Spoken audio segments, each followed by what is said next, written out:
Hello दोस्तों, जैसा कि हमने पिछले क्लास में अपने अंग्रेजी के डीएलएड सेकंड सेमेस्टर के क्लास में पढ़ा था types of method and approach के पहले पार्ट ग्रामर कम ट्रांसलेशन मेथड को व्याकरण अनुवाद विधि का डेफिनेशन देखा था, कैरेक्टरिस्टिक देखा था, एडवांटेज देखा था और डिसएडवांटेज देखा था, यानी विशेषता, लाभ और हानि देखा था। किसका? व्याकरण अनुवाद विधि। इसके आज हम देखेंगे डायरेक्ट मेथड। डायरेक्ट मतलब सीधा, यानी जो सीधे तौर पे बात की जाती है, जो विधि सीधे तौर पे लागू होती है। देखते हैं। Child learns the mother tongue naturally. बच्चा जो है learns the mother tongue naturally. बच्चा जो है मातृभाषा जो है वो सामान्यतः सीख लेता है। It means child learns mother tongue directly. इसका मतलब जो लड़के होते हैं, जो बच्चे होते हैं, वो मदर टंग को, मातृभाषा को लर्न्स मदर टंग डायरेक्टली, वो सीधे तौर पे सीख लेते हैं। An attempt to teach the language as one could in learning mother tongue is known as the direct method. यानी an attempt to teach the language as one could in learning mother tongue is known as the, यानी मातृभाषा को सीखने में का जो attempt है, जो प्रयास होता है, वो सीधे तौर पे वो सीधा होता है, इसलिए known as the direct method, इसलिए डायरेक्ट मेथड के नाम से जाना जाता है। It is also called natural method because it is learn naturally like mother tongue और first language. It is also called natural method, यानी इसको नेचुरल यानी प्राकृतिक मेथड विधि भी कहते हैं, because it is learn naturally like mother टंग, क्योंकि यह नेचुरली यानी सामान्य तौर पे, प्राकृतिक तौर पे इसको लर्न नेचुरली लाइक मदर, मातृभाषा के जैसे ही सीख लिया जाता है। जैसे मातृभाषा हम लोग बोलते बोलते सीख लेते हैं, सुन के, उसी तरह। और फर्स्ट लैंग्वेज या प्रथम भाषा, पहली भाषा, यानी डायरेक्ट मेथड को हम नेचुरल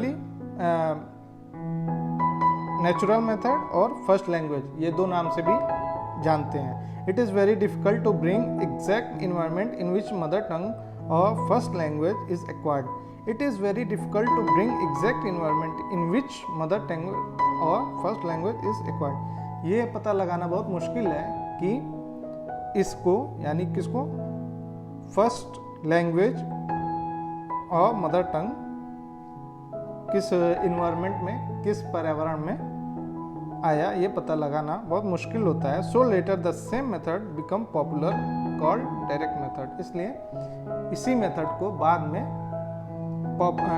डायरेक्ट मेथड के नाम से पॉपुलर हो गया, यानी प्रसिद्ध हो गया। ये जो मेथड था, जो मदर टंग था या फर्स्ट लैंग्वेज नाम से जाना जाता था, उसको बाद में डायरेक्ट मेथड नाम से प्रसिद्ध कर दिया गया।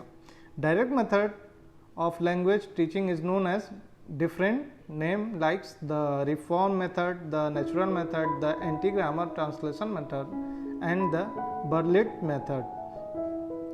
कह रहा है direct method language teaching is known by different names, यानी direct method of language teaching, यानी भाषा सीखने का जो डायरेक्ट मेथड है उसको नोन बाय डिफरेंट नेम्स, यानी अलग अलग नाम से जाना जाता है। लाइक जैसे the reform method, the natural method, the anti grammar translation method and the Berlitz method, यानी ये कुछ नाम है इसके, जिस और नाम से जाने जाते हैं। Direct method was developed by Maximilian Berlitz. ये जो बर्लिट्ज मेथड है ये इन्हीं के नाम पे है, यानी जिन्होंने इसको डेवलप किया था उन्हीं के नाम पे बर्लिट्ज मेथड कर दिया गया।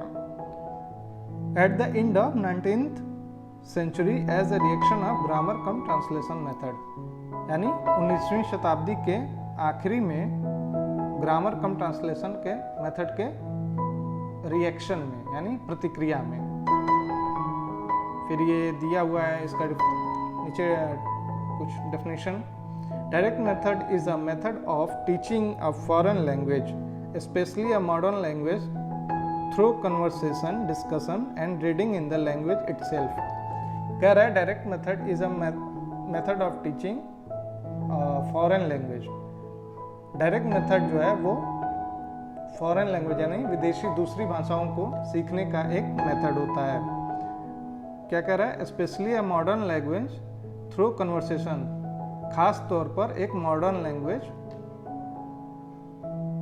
Through conversation, discussion and reading in the language itself. यानी कन्वर्सेशन यानी बातचीत, डिस्कशन यानी वो भी बहस जैसे ग्रुप डिस्कशन करते हैं उसको कहते हैं, और and reading in the language itself, और रीडिंग यानी पढ़कर, language in the language itself यानी जिस भाषा को हमको सीखना है उस भाषा में डायरेक्ट पढ़ के, without the use of pupils language यानी यहाँ प्यूपिल्स PUPIL है, इसका मतलब छात्र होता है, यानी without use of pupils language यानी छात्र के यानी स्टूडेंट के भाषा का प्रयोग किए बिना, without translation and without the study of formal grammar यानी बिना किसी व्याकरण के और बिना किसी फॉर्मल ग्रामर के, और विदाउट ट्रांसलेशन यानी बिना किसी अनुवाद के, यानी जो भाषा है उसी भाषा में direct. At first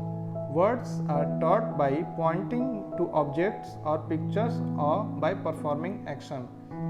At first यानी शुरू में words are taught by यानी शब्द जो है वो सीखे जाते हैं by pointing to objects यानी किसी चीज़ पे पॉइंट करके, और पिक्चर यानी किसी ऑब्जेक्ट पे, किसी पिक्चर पे कोई पॉइंट करके, या बाय परफॉर्मिंग एक्शन या कोई एक्शन, कोई कार्य करके।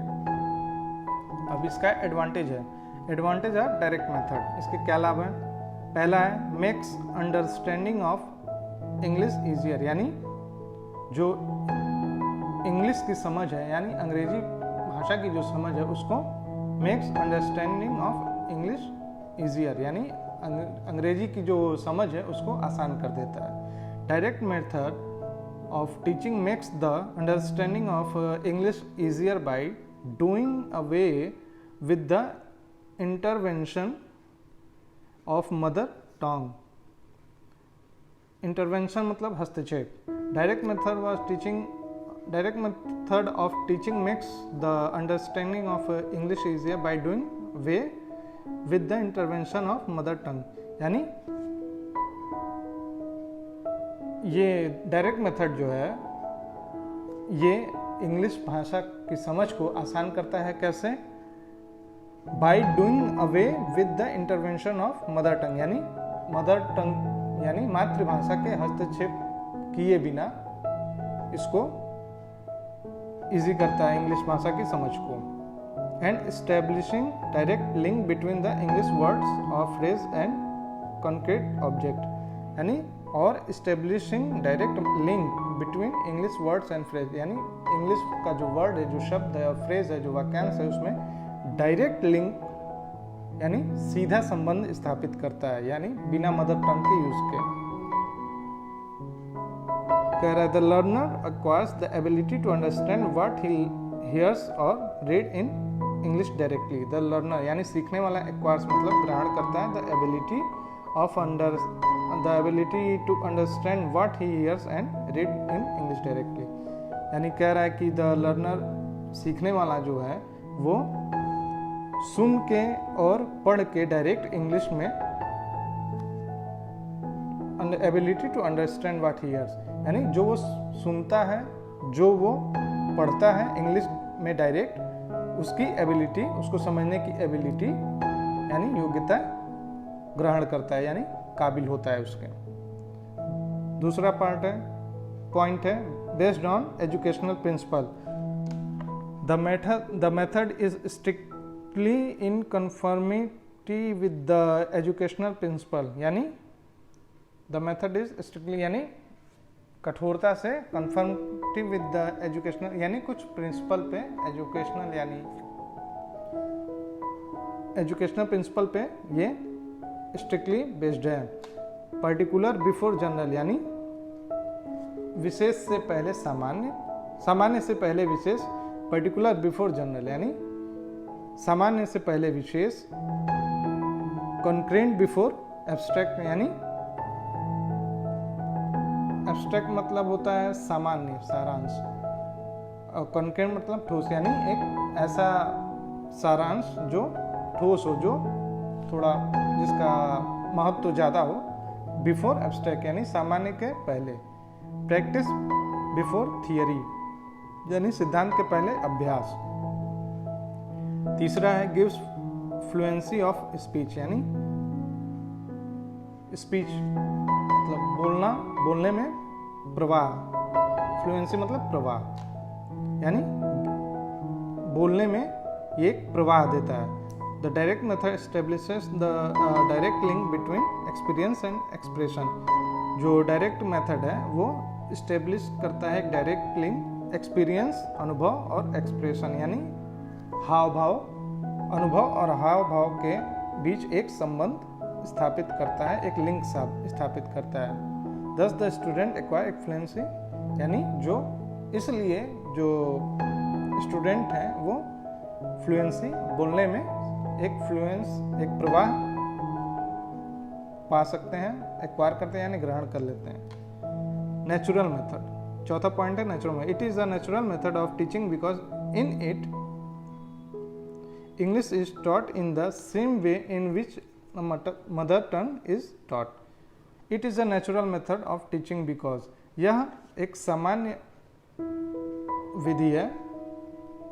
बिकॉज इन इट क्योंकि इसमें English is taught in the same way in which the mother tongue is taught यानी इसमें इंग्लिश को उसी तरह पढ़ाया जाता है जैसे एक मातृभाषा को समझाया जाता है, यानी सुनकर और पढ़कर।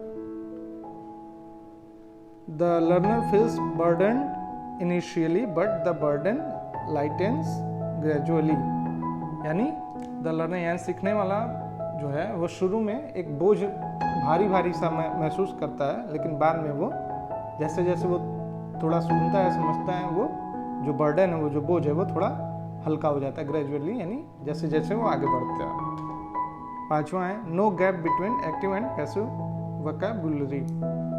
This method does not differentiate between active vocabulary यानी active vocabulary क्या होगा यहाँ पे ये दिया है those words which we know and use यानी वो शब्द जो हम जानते हैं और प्रयोग करते हैं, and passive vocabulary passive वाले क्या होंगे शब्दकोश those words which we understand but do not use यानी जो हम समझते तो हैं लेकिन यूज नहीं करते हैं। यानी किसी भाषा का जो एक शब्द का कई शब्द हो सकते हैं पर्यायवाची, तो कुछ होते हैं जो हम जानते हैं लेकिन प्रयोग नहीं करते हैं, वही बात कह रहा है। Because what ever is acquired for understanding because what ever is required for understanding यानी जो कुछ भी ज़रूरी है समझने के लिए, जो कुछ ज़रूरी है हम बस उतना ही लेके चलते हैं। English is also required for expressing it यानी अंग्रेजी जो है ये भी एक्सप्रेस करने की ज़रूरत होती है। If English is learn through the mother tongue the gulf between the active and passive vocabulary is widened यानी जो